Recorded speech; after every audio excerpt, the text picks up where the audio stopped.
ওয়ালাইকুম গাইস, সবাই কেমন আছো? আশা করি সবাই অনেক ভালো আছো। আলহামদুলিল্লাহ আমি অনেক ভালো আছি। আজকে পুরো আমার 1.5 মাস পূর্ণ হইলো। আজকে হইলো 45 দিন আমার চ্যালেঞ্জের। মোটামুটি ভালোই লাগতাছে চ্যালেঞ্জটা, ভালোই কয়েকদিন ধরে মোটামুটি কন্টিনিউ করতে পারতাছি। আর বর্তমানে একটু রাতটাও একটু লম্বা হয়েছে, মানে ঘুমটা একটু প্রপারলি ঘুম হয়। ঘুমটা প্রপারলি হইলে মানে ফজরের আগতে আগতে উঠতে মানে অনেক পরিমাণে হেল্পফুল হয়। আর ঘুমটা কম হলে মানে নামাজের উঠাটাও অনেক পরিমাণে কষ্ট হয়। আর পরে নামাজটার পরেও মানে না ঘুমাইলে ভালো লাগে না। আর বর্তমানে না ঘুমাইলে মনে হয় অত একটা অসুবিধা হয় না। তো সব বেশি কথা না কয়ে মসজিদে যাওয়ার জন্য রেডি হয়ে পড়ি। মসজিদে গেতেছি এখন। তবে প্রচুর পরিমাণে অন্ধকার হয়ে থাকে কয়েকদিন ধরে। এখন একটু নামাজের টাইমটা হয়তো বা এগিয়ে দিতে হবো।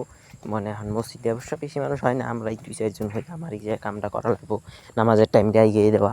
তাছাড়া আর কী করার, তো যাই হোক তারপরে এইভাবেই মসজিদে যেতে থাকি। মসজিদে মানে যাওয়া তো যাবই, তার মধ্যেও আর অবশ্যই কারা কারা এই চ্যালেঞ্জটা নিচ্ছে অবশ্যই কমেন্ট করবা। কেউ কিন্তু কমেন্ট করো না। তারপরে দেখতে দেখতে মসজিদে নামাজ টামাজ পেরে বার হইয়া পড়ি। বাইর হওয়ার পরেও দেখি মোটামুটি কিছু পরিমাণে ছাপা হয়েছে, যদিও অনেক পরিমাণে অন্ধকার আসিলই। যদিও আর কী করা, নামাজ টামাজ পড়ে ধামাধুম বাড়ির দিকে আসা শুরু করি। মানে আর বাড়ির দিকে যে সেলফি ক্যামেরা দিয়ে ভিডিওটা রেকর্ড করা হয়েছে, যদিও মানে অনেক পরিমাণে মুখটা খোলা হয়েছে। খোলা হওয়ার কারণ আছে, মানে অনেক পরিমাণে খাপসা আছে, মানে বেলাটা আরও লাল লালচে একটা পহর উঠে নাই।